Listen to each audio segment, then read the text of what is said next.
să nu mai recunosc omul din oglindă.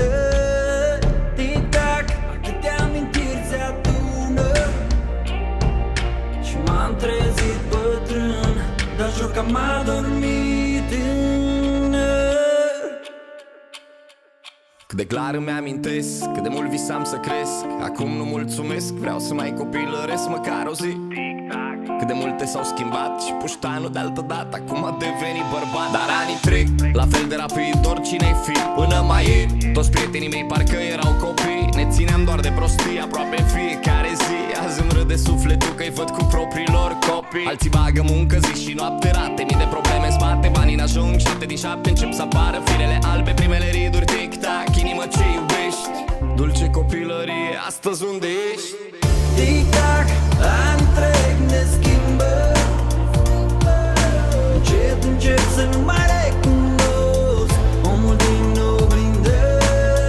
Tic-tac, atâtea amintiri se adună și m-am trezit bătrân, dar jur că m-a dormit tânăr. Tic-tac, cineva să-l oprească. Tic-tac, cineva să-l oprească. Tic-tac, cineva să-l oprească.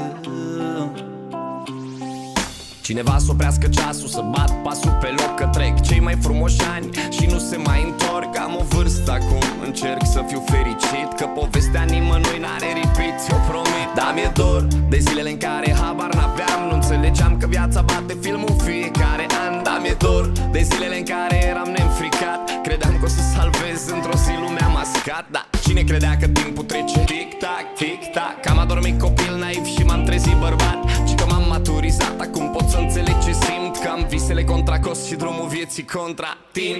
Tic-tac, ani trec, ne schimbă. Încet, încet să nu mai recunosc omul din oglindă.